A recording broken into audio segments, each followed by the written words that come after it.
আমার ফাইল আলহামদুলিল্লাহ দেই হইছে নি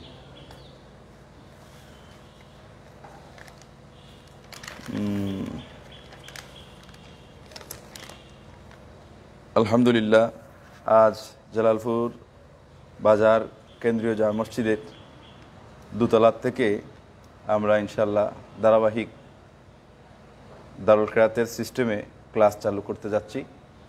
আজকে আমরা জামাতে আউয়ালের কোর্স থেকে কিছু পড়ব তাজবিদ সহ, তারপরে দু একদিন পর আমরা জামাতে সানি, জামাতে সালিস, জামাতে রাবে এবং খামিসের কোর্স থেকে আমরা ইনশাল্লাহ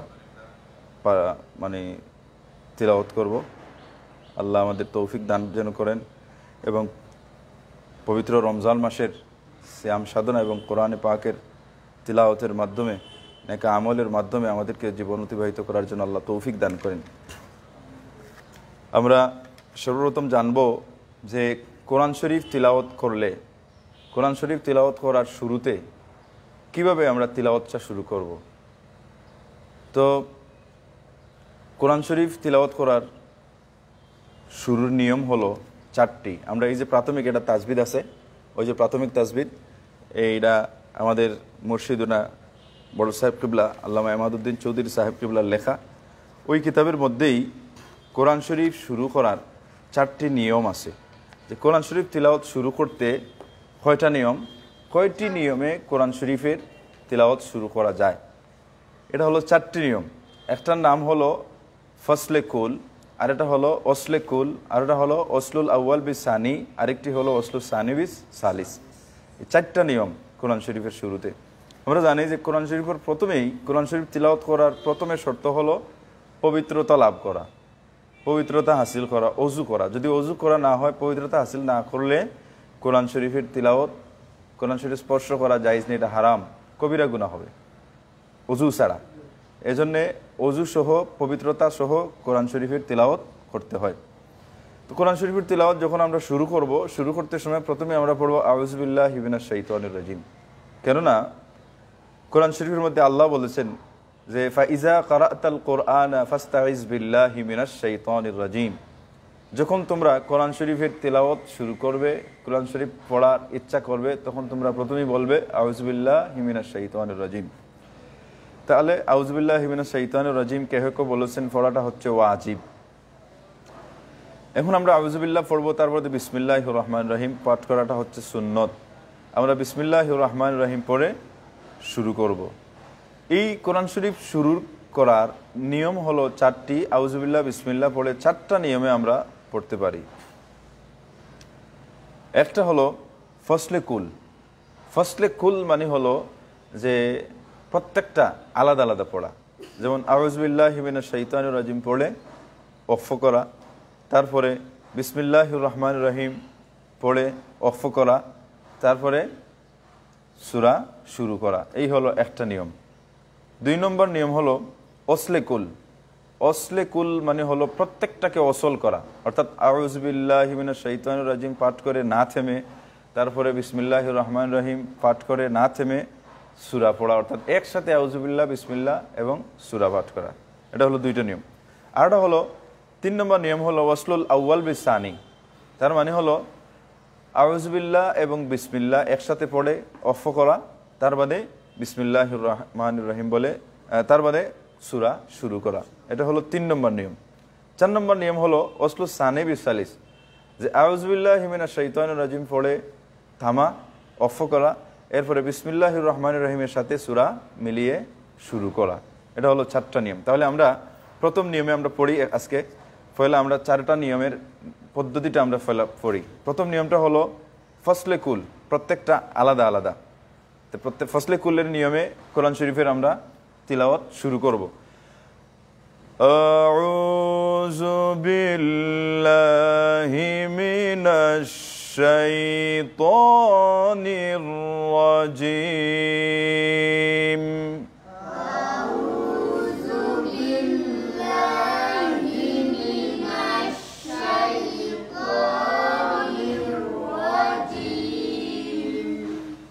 বিসমিল্লাহির রহমানির রহিম। রহিম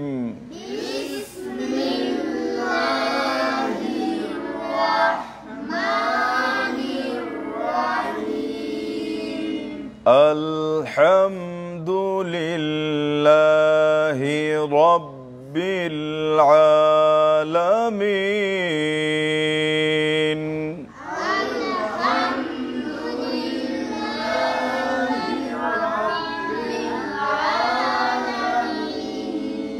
এই যে নিয়ম, এই নিয়মটা হলো ফসলে কুল। কোরআন শরীফ শুরু করার প্রথম নিয়মটা হলো ফসলে কুল, অর্থাৎ প্রত্যেকটাকে আলাদা আলাদা করে পড়া। এই নিয়মটা হলো সবচেয়ে উত্তম নিয়ম। কোরআন শরীফ তিলাওয়াত করতে হলে এই নিয়মে পড়াটাই উত্তম, অর্থাৎ আউযুবিল্লাহ পাঠ করে থামা, তারপরে বিসমিল্লাহির রহমানির পাঠ করে থামা, তারপরে সূরা বা কেরাত শুরু করা। এখন আমরা পড়ব কোরআন শরীফ তিলাওয়াত করার দ্বিতীয় নিয়মটি আমরা জানব। দ্বিতীয় নিয়মটি হলো অসলে কুল, অর্থাৎ আউযুবিল্লাহ, বিসমিল্লাহ এবং সূরা একসাথে পড়া। এটা লম্বা শ্বাস প্রয়োজন, লম্বা শ্বাস হলে একসাথে পড়া যাবে। যেমন আমরা পড়ি অসলে কুলের নিয়ম কিভাবে, আউযু বিল্লাহি মিনাশ শাইতানির রাজিম, বিসমিল্লাহির রাহমানির রাহিম, আলহামদুলিল্লাহ। পড়ো।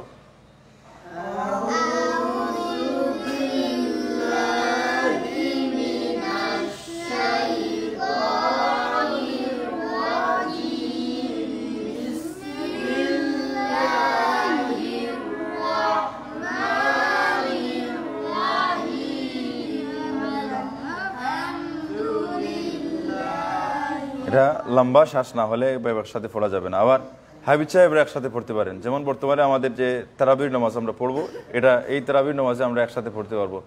আউযু বিল্লাহি মিনাশ শাইতানির রাজিম, বিসমিল্লাহির রহমানির রহিম, আলহামদুলিল্লাহি রাব্বিল আলামিন।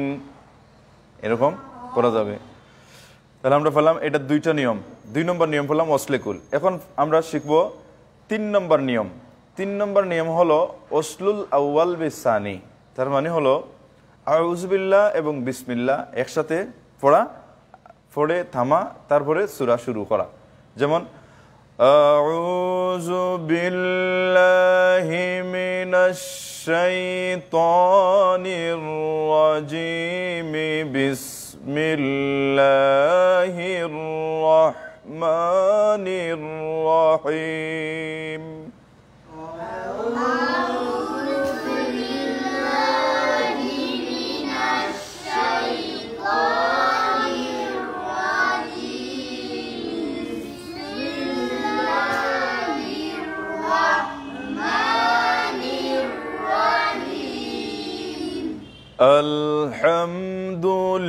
আলহামদুলিল্লাহি রাব্বিল আলামিন।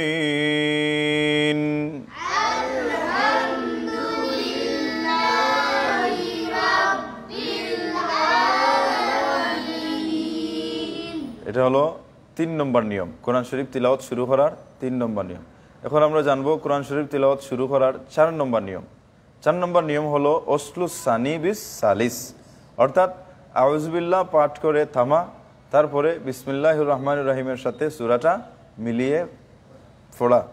যেমন আউযু বিল্লাহি মিনাশ শাইতানির রাজিম,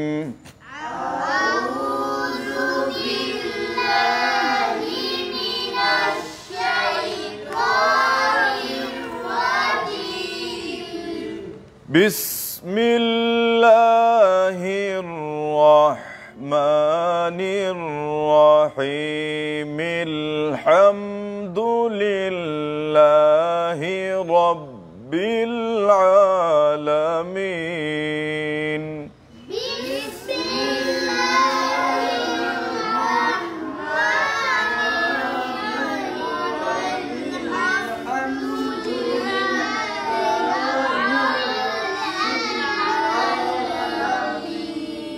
তাহলে আমরা এই 4টা নিয়ম পেলাম।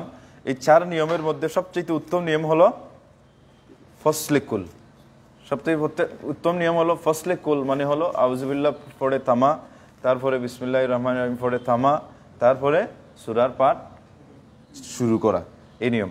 তো আমরা এখন ফসলে কুল থেকে তিলাওয়াত শুরু করব। ফলে পড়ি আউযু, আউযু, ফলাটা হলো হামজা, আমরা জানি। আর হামজাটার উচ্চারণ হইতে গিয়ে তো হামজাটা একবারে আকসায় হলক, গলার শেষ সীমানা, হামজাটা আছে গলার শেষ সীমানা থেকে। যেমন তো আইন কোথার থেকে আসে? আইনটা আসে গলার মধ্যখান থেকে, অর্থাৎ অসতে হলক, গলার মধ্যখান থেকে আইন আসে। তাই জু কোথার থেকে আসে? জালের মখরজকে আমরা মখরজ জানবো, মখরজ জানাটার জন্য জরুরি, কারণ কোরআন শরীফ সহিশুদ্ধ করে পড়তে হলে প্রথমেই কিন্তু হরফের মখরজ জানতে হবে। মখরজ মানে হলো হরফ বাহির হইবার স্থান, যে জায়গার থেকে হরফটা বের হয়, কোন জায়গার থেকে কোন হরফ বের হবে সেটা কিন্তু আমাদেরকে জানতে হবে। যদি না জানি আমরা, তাহলে আমাদের পড়া কখনো শুদ্ধ হবে না।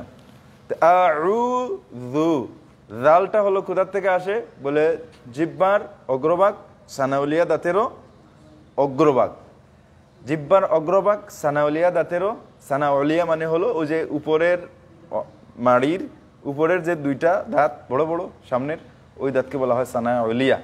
তো জালের মখরজটা হলো জিহ্বার অগ্রভাগ, সানাউলিয়া দাঁতেরও অগ্রভাগ, এই জায়গা থেকে জাল উচ্চারিত হয়, জাল যেটা জা নয়, জাল।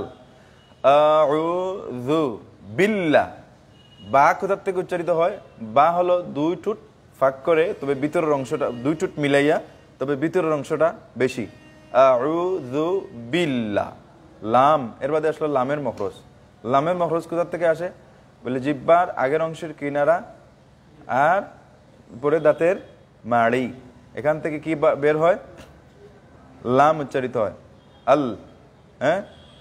এরপরে আউযু বিল্লাহি মিনাশ, হা যেটা আছে আল্লাহর শব্দের সাথে যে হা আছে, এই হা এর মখরজ হলো কোথায়? ও আকসায় হলক, হামজা আর হা এক জায়গা থেকে বের হয়, হি মিনাশ শাইতানির রাজিম। আচ্ছা, আমরা ধারাবাহিকভাবে আমরা ইনশাল্লাহ প্রত্যেকটা হরফের মখরজ সম্পর্কে আমরা জানবো তাসবিদের আলোচনায়। এখন আবার দেখি আমরা আউযু, আউযু, আউ এরকম ঠোঁট কিন্তু গোল হবে না, আউ এরকম হবে না, বরং আউযু, আউযু বিল্লাহি মিনাশ শাইতানির রাজিম।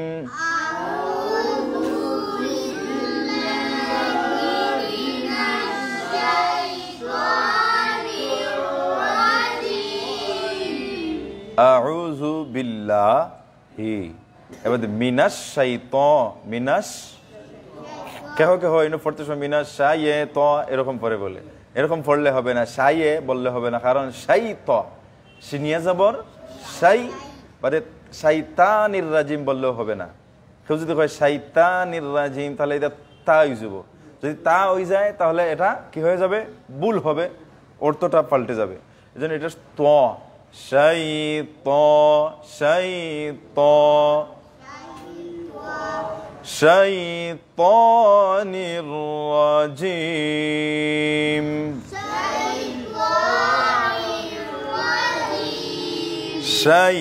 শাইতানির রাজিম,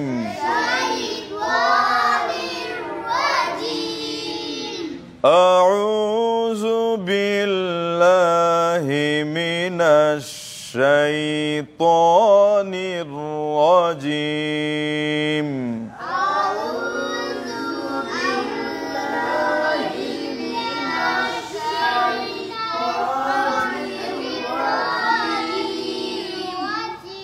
রাজিম, র, এটা রা পুর হবে, র, রা জবর র, রাজিম।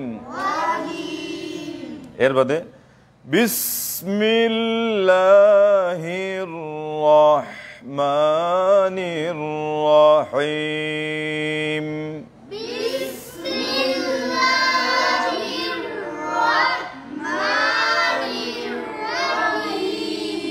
বিস আমাদের সাহেব কবিলা ফুলতলি রহমতুল্লাহ বিসমিল্লাহির রহমানির পড়ার সময় বলতেন যে বিস যখন পড়া হবে তখন এটা চড়ুই পাখির আওয়াজ হইতো, বিস এরকম, এটা লড় বিসে বিসে এরকম লড়তো না।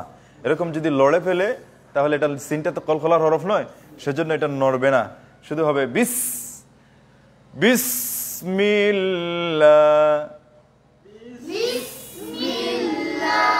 বাদে বিসমিল্লাহির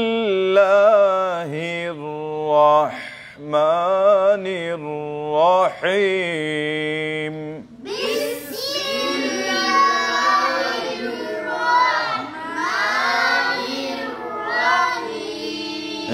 এটা বিসমিল্লাহি, আল্লাহর পরে আল্লাহর সাথে যে হা আছে, আল্লাহের হা, এটা হলো ছোট হা। বিসমিল্লাহির বাদে বলা হবে রহমান, এটা এই হাটা হইল কই থেকে আয়, হা আইন আর হা গলার মধ্যস্থল থেকে, অসতে হল থেকে, রহমানির রহিম।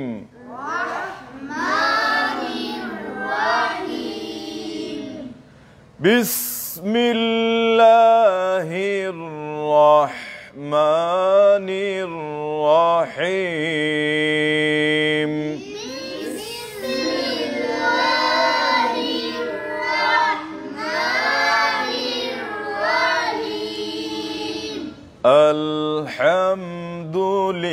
আলহামদুলিল্লাহি রাব্বিল আলামিন।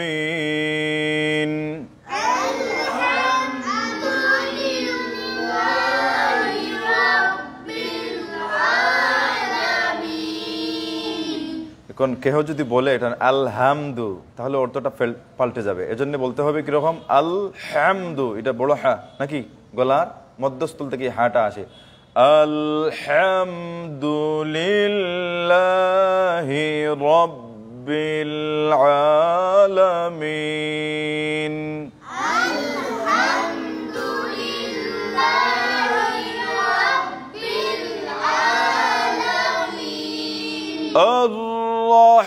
আর-রাহমানির রাহিম।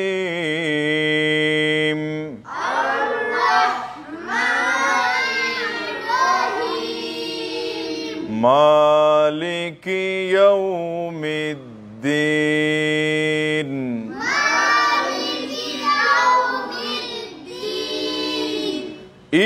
ইয়্যাকা না'বুদু ওয়া ইয়্যাকা নাস্তাঈন।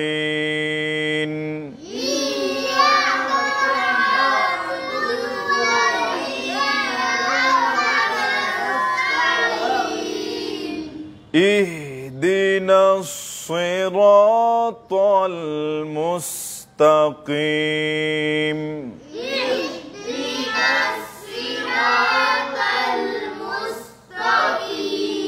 এটা দেখতে হবে ইহদিনাস সি, এটা সাদ, ইহদিনাস সি সি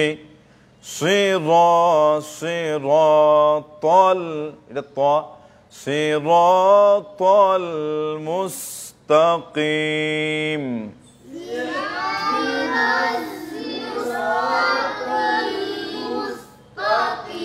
আবার ইহদিনাস সিরাতাল মুস্তাকিম।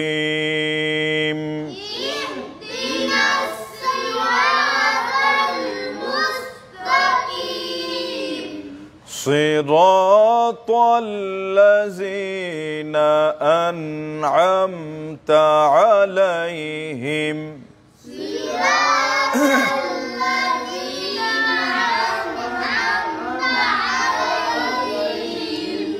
সিরাতাল লাযিনা আন'আমতা আলাইহিম।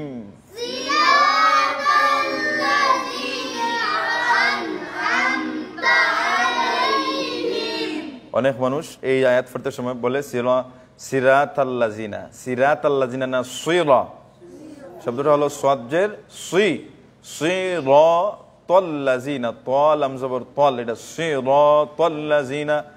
আনে আমেতা এরকম হতো না, বরং হবে আন'আমতা আলাইহিম।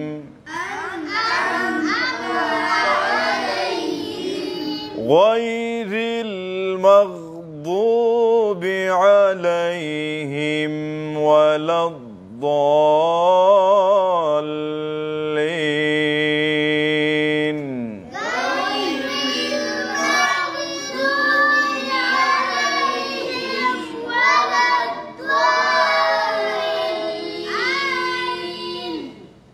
আমিন খুশি না ওলা দলিন গাইরিল মাগদুব গাইন এখনো যে দোয়াদটা যে আছে না দোয়াদর মখরজ লইয়া বড় ঝামেলা লাগে তো গাইরিল মাগদুবি আলাইহিম গাইরিল মাগদুবি আলাইহিম ওলা দলিন আমিন গাইরিল মাগদুবি আলাইহিম ওয়ালা الضالين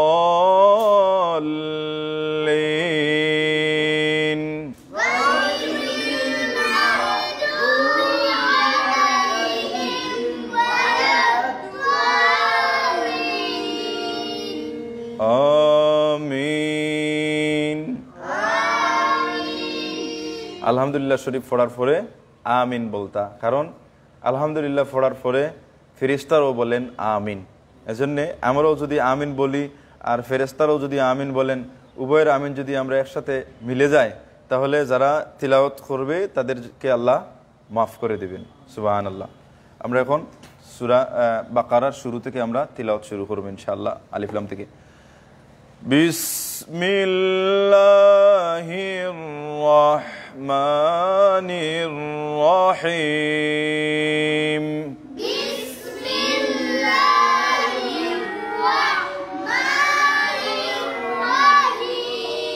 রহিম আলিফ লাম মিম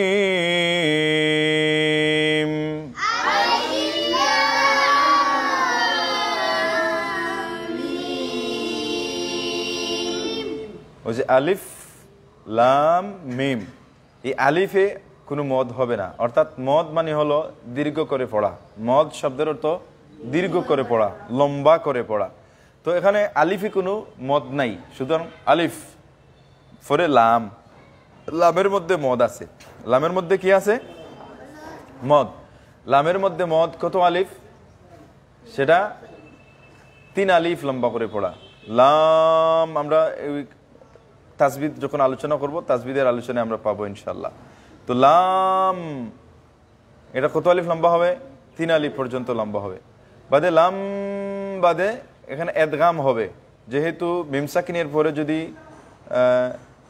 মুদগাম ওয়ালা হরফ ইদগাম ওয়ালা হরফ আসে তখন এখানেও কিন্তু এছাড়া মিম মুশাদ্দাদ ওয়ালা হরফ এসেছে মিম সাকিনের পর মিম আসিলে ইদগামে মিসরাইন সগীর হয় তো এখানে ইদগাম হবে সেজন্য ইদগাম কমপক্ষে কতটুকু হবে কমপক্ষে 1 আলিফ পরিমাণ ইদগাম লাম এরকম ইদগামটা মানে গুন্নাটা হবে কমপক্ষে ইদগাম পরে গুন্নাটা হবে কমপক্ষে 1 আলিফ পরিমাণ অর্থাৎ 2 হরকত পরিমাণ তারপরে মিম মিম মানে মদের হরফের পরে সাকিন হরফ এসেছে সেজন্য সেখানেও 3 আলিফ লম্বা হবে এটা মদ্দে লাজিম হরফি মুসাক্কলের কায়দা হরফি মুসাক্কল এবং হরফি মুখাফফের কায়দা মদের হরফের পর যদি সাকিনওয়ালা হরফ আসে তাহলে হবে এটা মদ্দে লাজিম হরফি মুখাফফ আর যদি মদের হরফের পর তাসদিদওয়ালা হরফ আসে তখন হবে এটা মদ্দে লাজিম হরফি মুসাক্কল এজন্য লামের মধ্যে হলো মদ্দে লাজিম হরফি মুসাক্কল আর মিমের মধ্যে কায়দা হলো মদ্দে লাজিম হরফি মুখাফফ এজন্য মদ্দে লাজিমটা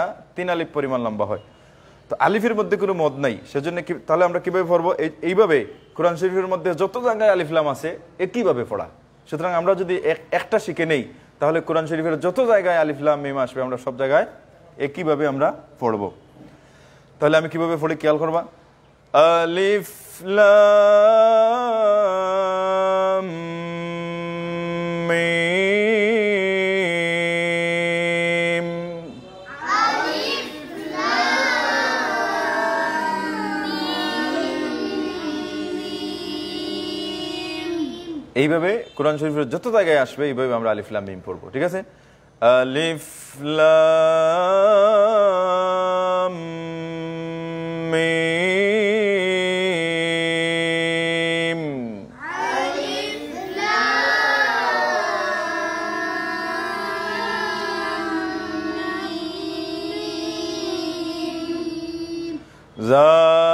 যালিকাল কিতাবু লা রাইবা ফীহি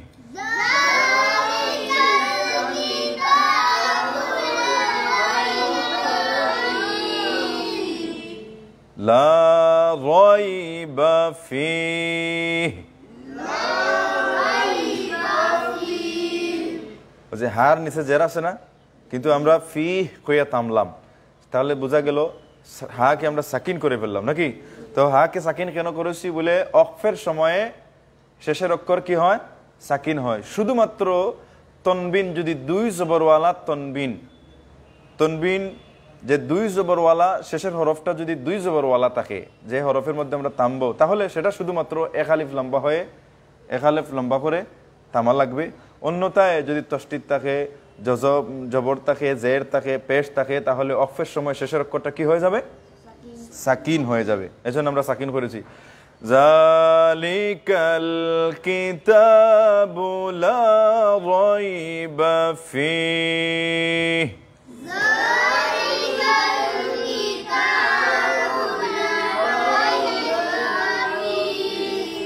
হুদাল লিল মুত্তাকিনা আল্লাযীনা ইউমিনুনা বিল গায়বি ওয়া ইউকিমুনাস সালাহ।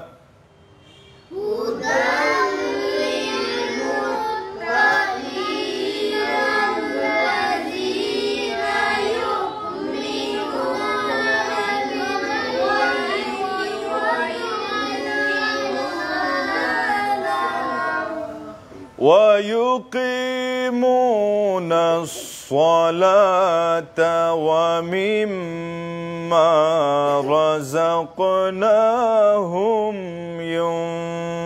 ينفقون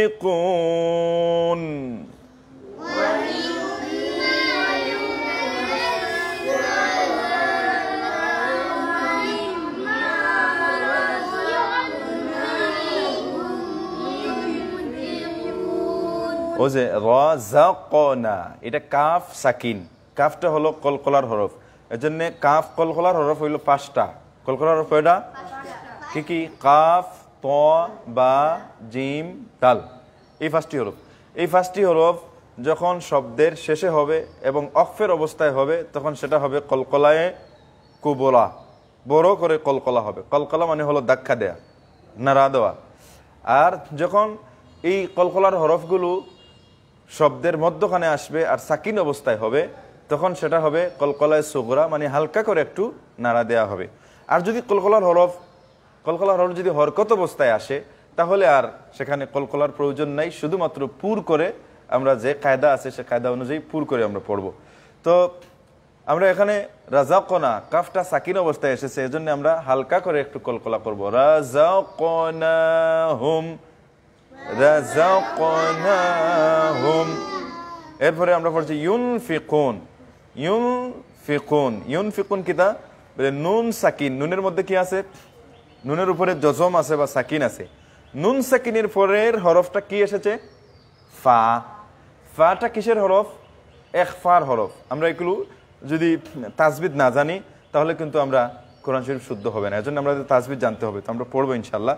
তো নুন সাকিনের পরে ফা এসেছে, ফাটা হলো ইখফার হরফ। ইখফার হরফ যদি আসে, নুন সাকিন বা তনবিনের পরে যদি ইখফার 15টা হরফ, ইখফার 15টি হরফ হইতে কোনো একটা হরফ যদি আসে, তখন ওই নুন সাকিন বা তনবিনকে প্রকাশ্য না করে গোপন করে গুন্নার সাথে পড়া। গুন্নার সাথে যখন আমরা উচিত ছিল এরকম পড়বো যে ইউনফিকুন না পড়ে আমরা পড়বো এটা এই যে নুন সাকিনটা আমরা গোপন করে ফেলবো। কিভাবে গোপন করব? তার পরবর্তী হরফের মখরজে। তো তার পরবর্তী হরফটা হলো ফা। ফার মখরজ কোথায়? ফার মখরজ হলো সানায়ে উলিয়া দাঁতের আগা অগ্রভাগ আর নিচের টুটের ভিতরের অংশ, এখান থেকে কি বের হয়? ফা। যেমন আফ, আফ বলি, আফ, ইফ, উফ, হ্যাঁ, এই শেষ। সুতরাং আমরা ওই ফায়ের মখরজে নিয়ে ওই নুন সাকিনটারে আমরা লুকাবো। কিভাবে? ইউনফিকুন, আমার দিকে লক্ষ্য করবা। وَمِمَّا رَزَقْنَاهُمْ يُنْفِقُونَ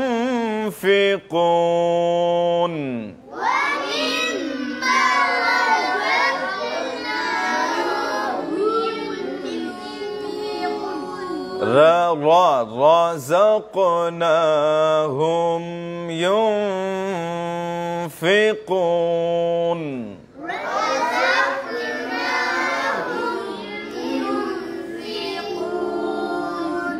وَالَّذِينَ يُؤْمِنُونَ بِمَا أُنْزِلَ إِلَيْكَ وَمَا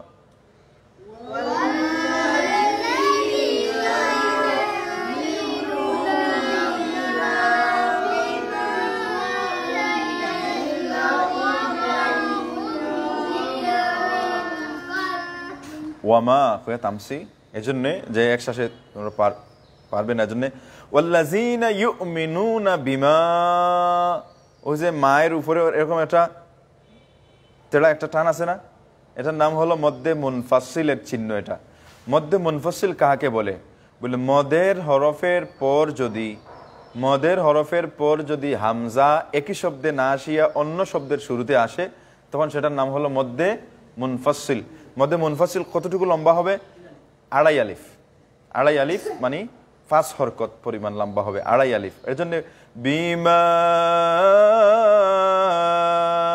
অতটুকু লম্বা করব তার বাদে এসেছে উনজিলা নুন সাকিনের পরে যা এসেছে নাকি নুন সাকিনের পরে যা আসছে আমরা জানি যে নুন সাকিন বা যাটা হলো ইখফার হরফ আর ইখফা শব্দের অর্থ হলো গোপন করা তো নুন সাকিন বা তনবিনের পরে যদি ইখফার হরফ আসে তখন ওই নুন সাকিন বা তনবিনকে গোপন করে গুন্নার সাথে পড়া হবে এখন আমরা জালের মখরজ জানতে হবে গোপনটা কোথায় করা হবে বলে পরবর্তী যে হরফটা আসবে সেই হরফের মখরজের মধ্যে নুন সাকিন বা তনবিনকে গোপন করা হবে তখন এই নুন সাকিনের পরবর্তী হরফটা হলো জায়ের মখরজ কোথায় জানতে হবে যেহেতু আমরা ওই নুন সাকিন বা তনবিনকে গোপন করব তো জার মখরজ কোথায় জা আজ মখরজ জানতে হলে সহজ নিয়ম হলো যে হরফের মখরজ জানার ইচ্ছা সেই হরফকে সাকিন দিয়ে তার পূর্বে একটা জবরওয়ালা হরকতওয়ালা আলিফ এনে আমরা যদি কতক্ষণ মশ দিই তাহলে আমরা পেয়ে যাব ওটা মখরজটা কিভাবে যেমন যাকে আমরা সাকিন দিলাম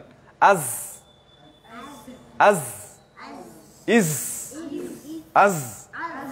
ইজ এটা কোথায় যাচ্ছে দেখা গেল যে এই জায়ের মখরজটা হলো সানায়া উলিয়া এবং সানায়া সুফলার দরমিয়ান জিব্বার অগ্রভাগ জিব্বার আগা আর সানায়া উলিয়া এবং সানায়া সুফলা এই দুই দাঁতের অগ্রভাগ মধ্যখান এখান থেকে বের হয় জা সিন সাদ এই তিনটি হরফ জা সিন সাদ আজ এজন্য আমরা পড়তে হবে উনজিলা ইলাইকা ওয়ামা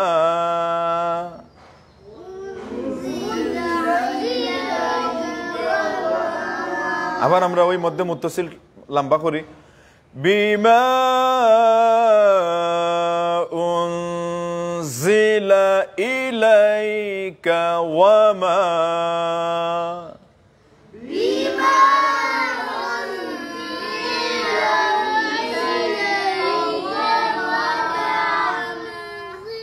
وما أنزل من قبلك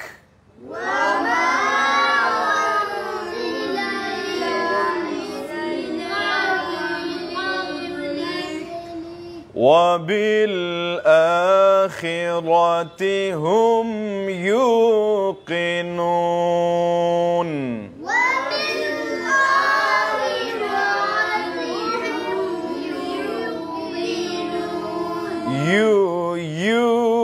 يوقنون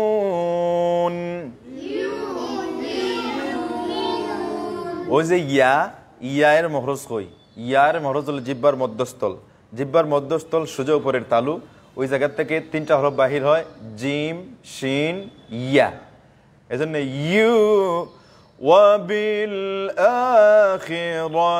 هم يوقنون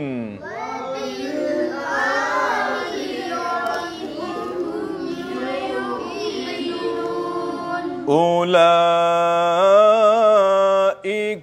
على هدى من ربهم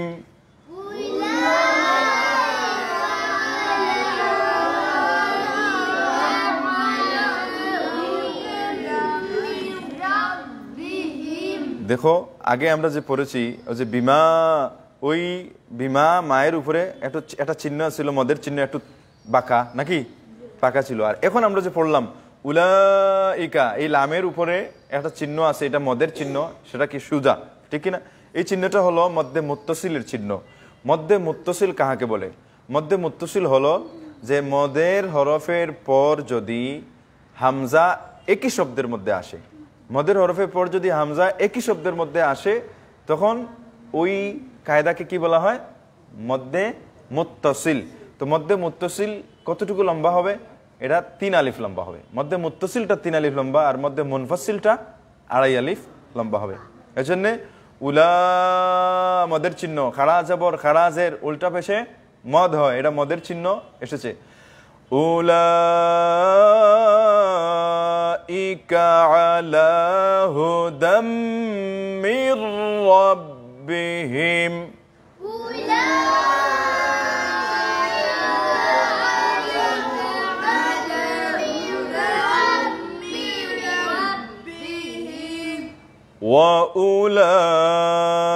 وأولئك هم المفلحون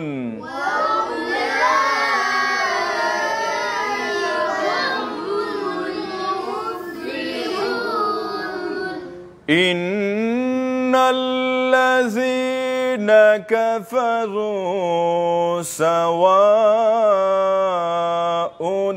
عليهم أأنذرتهم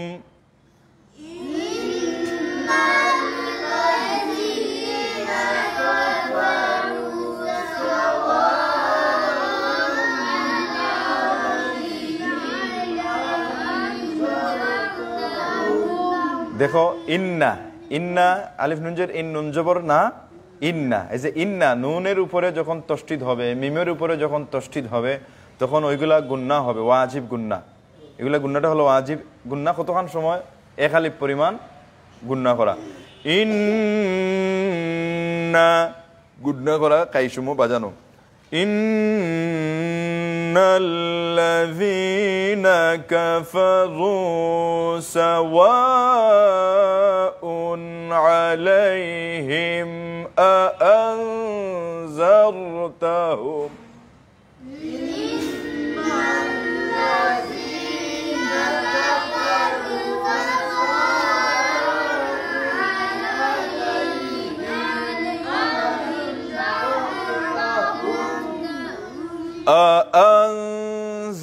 أأنذرتهم أم لم تنذرهم لا يؤمنون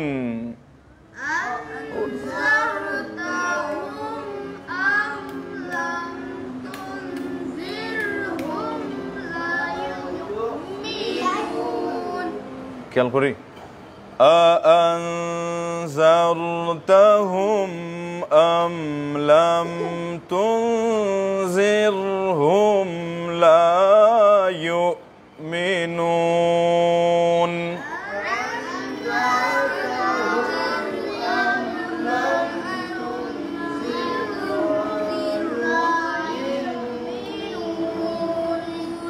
ختم الله على قلوبهم وعلى سمعهم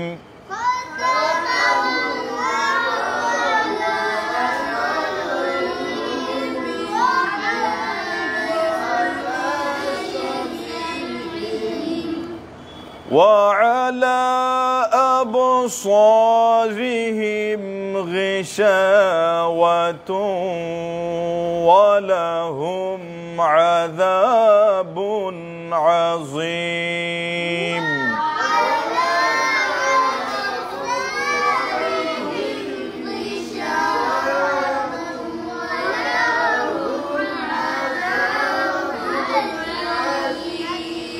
عظيم এটা জোয়াটা পুর হয় লাগে আজিম আজিম কইলে কিলা হয়ে যায় এটা পুর হয় না এজন্য আজিম সাদাকাল্লাহুল আযীম আলহামদুলিল্লাহ আমরা এতটুকু পর্যন্ত আজকে কোরআন শরীফ এখন আমরা তাজবিদ পড়ব সূরা বাকারার 7 নম্বর আয়াত পর্যন্ত আমরা আজকে পড়লাম ইনশাআল্লাহ আগামী কাল থেকে আমরা সূরা বাকারার 8 নম্বর আয়াত থেকে অর্থাৎ দ্বিতীয় রুকু থেকে আমরা তিলাওয়াত করব ইনশাআল্লাহ তো এখন আমরা প্রাথমিক তাজবিদের কিছু অংশ আমরা পড়ব যেহেতু আমরা ঘোষণা দিয়েছি যে দারুল কিরাতের সিস্টেমে আমরা পড়ানো হবে এজন্য আমরা 15 মিনিট আমরা এখন থেকে নিয়ে 3টা পর্যন্ত 15 মিনিট আমরা তাজবিদ পড়ব দেখুন প্রাথমিক তাজবিদ শিক্ষা এই প্রাথমিক তাজবিদ শিক্ষাটা লিখেছেন আমাদের বর্তমানে ফুলতলি মসলকের রাহবার মুর্শিদুনা আল্লামা ইমাদউদ্দিন চৌধুরী বড় সাহেব কেবলা ফুলতলি তিনি এই কিতাবখানা লিখেছেন এখানের মধ্যে আমরা প্রথমেই দেখব 9 নম্বর পৃষ্ঠায় যাদের নিকট আছে সেটা আমরা বের করতে পারি 9 নম্বর পৃষ্ঠার মধ্যে আছে তাজবিদ প্রাথমিক তাজবিদটা সেটা হলো প্রথমে হলো প্রাথমিক তাজবিদ শিক্ষার প্রথমে হলো তানউইনের পরিচিতি তানউইন কাহাকে বলে হ্যাঁ তানউইন কাহাকে বলে আমরা সেটা জানবো যে দুই জবর দুই জের দুই পেশকে তানউইন বলে বাংলায় বলে তানবিন বা আরবিতে তানউইন দুই জবর দুই জের দুই পেশকে তানবিন বলে ওই যে অর্থাৎ উপরের দিকে একটা হরফের উপরের দিকে যদি দুই জবর একসাথে থাকে তাহলে এটা হবে তানউইন নিচের দিকে যদি দুই জের থাকে তাহলে হবে এটা হবে তানবিন উপরের দিকে যদি দুই পেশ থাকে তাহলে এটা হবে তানবিন ওটা তো অফরিয়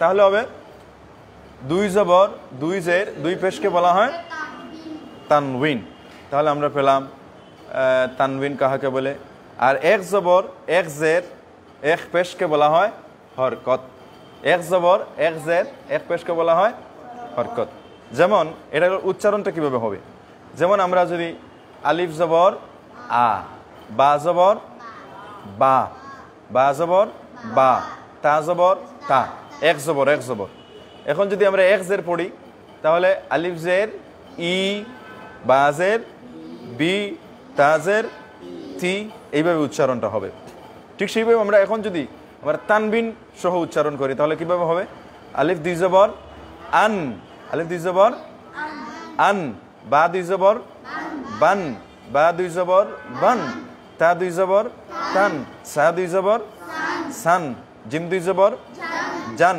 এইভাবে জান হান খান এইভাবে চলতে থাকবে আর যদি তানবিনের দুইটা জের দ্বারা আমরা পড়ি তাহলে কিভাবে উচ্চারণ হবে আলিফ দুই জের ইন বা দুই জের বিন তা দুই জের তিন সা দুই জের সিন তাহলে উচ্চারণ আমরা শিখলাম যে দুইটা জবর হলে উচ্চারণটা পাল্টে যায় এখন দুইটা পেশ দিয়ে যদি আমরা পড়ি যেমন আমরা একটা পেশ দিয়ে যদি আমরা পড়ি আলিফ পেশ উ বা পেশ বু তা পেশ তু সাব পেশ সু জিম পেশ জু এর বাদে হ্যাপ পেশ হু এইভাবে প্রত্যেকটা হরফ এইভাবে উচ্চারিত হবে এখন আমরা যদি তানবিনের দুই জবর দুই জের দুই পেশকে তানবিন বলা হয় এখন দুই পেশ দ্বারা যদি আমরা উচ্চারণ করি তাহলে কিভাবে হবে উচ্চারণটা আলিফ দুই পেশ উন উন আলিফ দুই পেশ উন বা দুই পেশ বুন তা দুই পেশ তুন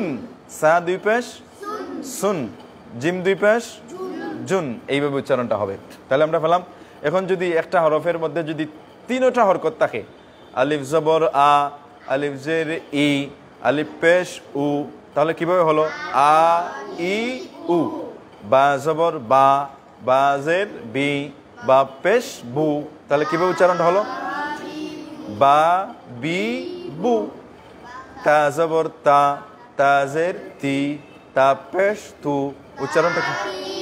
তু। এখন আমরা আসি তানবিন। এখন আমরা আসি যে তানবিনের উচ্চারণটা কিভাবে হবে? তানবিনের বেলায় আমরা জানলাম যে 2 জবর 2 জের 2 পেশ হলে তানবিন। তাহলে আমরা পড়ি আলিফ 2 জবর আন, আলিফ 2 জের ইন, আলিফ 2 পেশ উন, আন ইন উন। আগে ছিল আ ই উ, আর এখন হলো আন ইন উন। ঠিক আছে? তার বাদে বা 2 জবর বান, বা 2 জের বিন, বা 2 পেশ বুন। উচ্চারণটা কিলা হলো বান বিন বুন।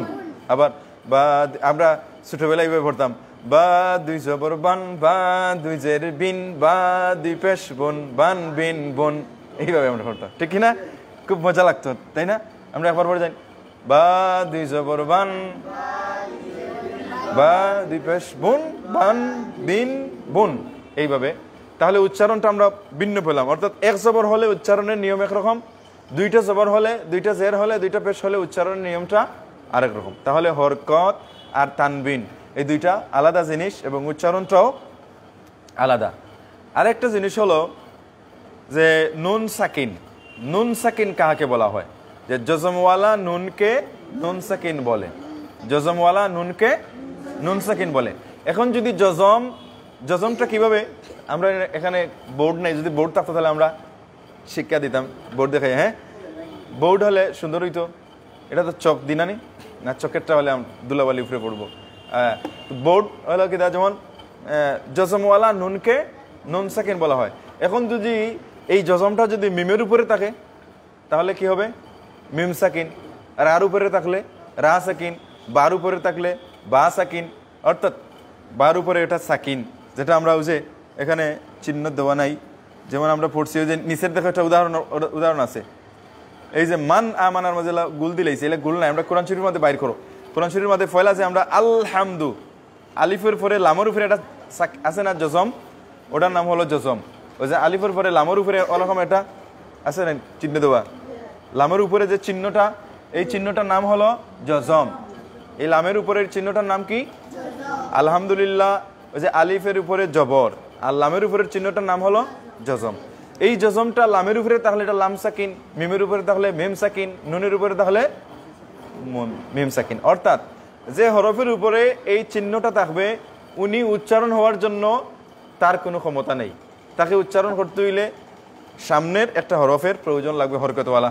ও হরকতওয়ালা হরফে ইয়ে দান্ডে কিতা করবা, দান্ডে স্পষ্ট করিয়া দিবা যে এই ও জিনিস, এই ও হরফ। বুঝছিনি বিষয়টা? এজন্য জজমওয়ালা হরফ হলে সামনের একটা হরফের সাথে ওটা কি হবে? যুক্ত হবে। আচ্ছা, তাহলে আমরা জানলাম শুধুমাত্র এতটুকুই যে নুন সাকিন কাহাকে বলে? জজমওয়ালা নুনকে বলা হয়। তানবিন কাহাকে বলে? 2 জবর 2 জের 2 পেশকে তানবিন বলে। আচ্ছা, এখন আমরা জানবো ইজহার। ইজহার সম্পর্কে আমরা জানতে হবে। ইজহার শব্দের অর্থ হলো স্পষ্ট করা। ইজহার শব্দের অর্থ কি? স্পষ্ট করা। ইজহার মানে হলো, তখন কি স্পষ্ট করা? বলে কোনো হরফকে স্পষ্ট রূপে প্রকাশ করাকে ইজহার বলে। কোনো হরফকে স্পষ্ট রূপে কি? কোনো হরফকে স্পষ্ট রূপে প্রকাশ করাকে ইজহার বলে। অর্থাৎ কোনো হরফকে স্পষ্টভাবে প্রকাশ করাটার নাম হলো ইজহার। তাহলে ইজহার মানে হলো, আমরা প্রথমে জানলাম ইজহার শব্দের অর্থ কি? স্পষ্ট করা। ইজহার শব্দের অর্থ হলো স্পষ্ট, তো আমরা বুঝি মানে প্রকাশ করা। এটা কোনো লুকানে নয়, এটা গুন্না নয়, এফা নয়, বরং স্পষ্টভাবে এটা প্রকাশ করাটার নাম হলো ইজহার।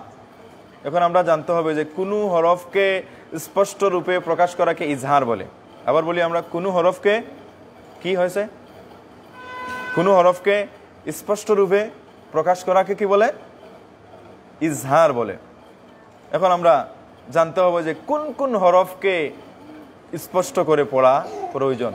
হরফ কতটি? আরবি হরফ কতটি? আরবি হরফ 28টি বা 29টি। হামজা এবং আলিফকে যদি এক হরফ ধরা হয় তাহলে হবে 28টি, আর যদি আলাদা আলাদা হরফ ধরা হয় তাহলে হবে কয়টি? 29টি। যেমন আলিফ, বা, তা, সা, জিম, হা, খা, জাল, রা, জা, সিন, শিন, সদ, قاد ق ظ عين غين فا قاف كاف লাম মিম নুন ওয়াও হামজা হা ইয়া। ঠিক আছে, এই হলো 29টি হরফ। এজন্য আলিফ পরে কি উচ্চারণটা বা না বে বলা হবে? আগেকার সময়ে বলা হতো, উচ্চারণ হতো এরকম বে, আলিফ বে তে সে, এরকম নাকি? এরকম পড়া ঠিক নয়। এই হরফগুলোর নাম হলো হরুফে হেজা। হরুফে হেজা, হরুফে হেজার উচ্চারণ হলো জবর দিয়ে উচ্চারণ করলে যেভাবে ঠিক সেইভাবে সমস্ত হরফগুলোর উচ্চারণ এভাবে। এজন্য আলিফ বা বে হবে না, আলিফ বা তা সা জিম হা খা। এজন্য হে খে রে জে এরকম উচ্চারণটা ভুল, হা খা র জা এরকম। ঠিক আছে, উচ্চারণ। তে এই 29টি হরফের মধ্যে 6টা হরফ আছে যে 6টি হরফকে ইজহার করে পড়তে হয়। 29টি হরফের মধ্যে কয়টি হরফ ইজহার করে পড়তে হয়? 6টি হরফ। এই এজন্য ইজহারের হরফ হলো 6টি। ইজহারের হরফ কয়টি? ইজহার মানে কি বলে স্পষ্ট করে পড়া, যে এই 29টি 28টি বা 29টি হরফের মধ্যে 6টি হরফ আছে যেগুলোকে স্পষ্ট করিয়া পড়িতে হয়। সেই 6টি হরফ কি কি? হামজা হা, হামজা হা। দেখো আসেনি তোমাদের সাথে, না হলে আমরা শুধু এরকম উচ্চারণ করি, হামজা হা হা খ আইন গাইন। এই 6টি হরফ। কয়টি হরফ? 6টি। হামজা, হামজা হা হা খ আইন গাইন। এজন্য এগুলা আমরা ছোটবেলায় একটা শেরের আকারে আমরা পড়তাম। এই যে তোমাদের এই প্রাথমিক তাজবিদের 10 পৃষ্ঠার মধ্যে এটা আছে, এটা শেরের মতো। দেখো, হরফে হলকি শশবুদায়ে নূর আইন হামজা হাও হাও খাও আইন গাইন। এই 6টি হরফ শিক্ষা করার, 6টি হরফ মুখস্থ করার, 6টি হরফ মানে স্মরণ রাখার সহজ একটা নিয়ম, সহজ একটা কবিতা। কি আমরা পড়ি? হরফে হলকি, জুড়ে জুড়ে, হরফে হলকি। এই যে আরবিতে লেখা, এই যে আরবিতে লেখা, এই যে এখানে, এটা বাংলাতে নেই, আমরা এমনি মুখস্থ করে নেই। হরফে হলকি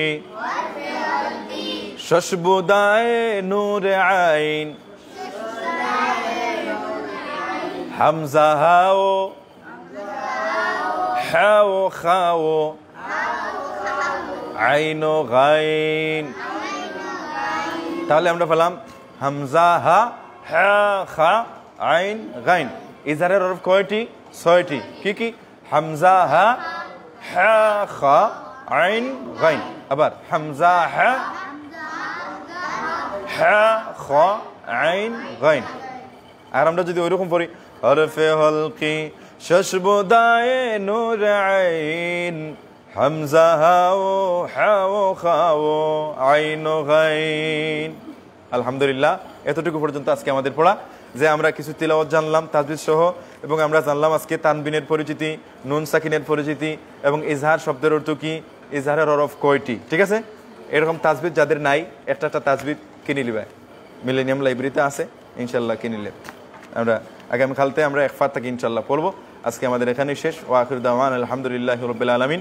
ইনশাল্লাহ আগামী দিন একই টাইমে একই সময়ে, অর্থাৎ 2টা 5 মিনিটের সময় ইনশাল্লাহ আমাদের এই লাইভ অনুষ্ঠান শুরু হবে। আল্লাহ আমাদের সবাইকে অংশগ্রহণ করার তৌফিক দিক। সবাই বলে আমিন। আল্লাহুম্মা আমিন। রব্বানা যালামনা আনফুসানা ওয়া ইল্লাম তাগফির লানা ওয়া তারহামনা লানাকুনান্না মিনাল খাসিরিন। ইয়া আল্লাহ, সিয়াম সাধনার মাধ্যমে আল্লাহ এই দিনটি অতিবাহিত করার তৌফিক দিছো, তোমার দরবারে শুকরিয়া আদায় করি আর কবুল ফরমাও। ইয়া আল্লাহ, আমরা যা তিলাওয়াত করলাম ভুল ভ্রান্তি বেয়াদবি মাফ করিয়া সহিশুদ্ধভাবে কবুল ফরমাও। আল্লাহ, যে বাচ্চাগুলো এই অনুষ্ঠানও আল্লাহ এই ক্লাসের মাঝে জমায়েত হইছেন, মাওলা এরার দুনিয়া আখিরাতে উজালা করে দাও। আল্লাহ এরার হায়াত বরকত দাও। আল্লাহ এই বাচ্চাগুন তোরে মা বাবার লাগে হেদায়েতের চেরাগ হিসাবে কবুল ফরমাও। ইয়া আল্লাহ, যারা দূর দূরান্ত থাকি, যারা আমরার সাথে শরীক হইছেন, দুআত শামিল হইছেন, মাওলা আল্লাহ তামামর দুনিয়া আখিরাতে উজালা করে দাও।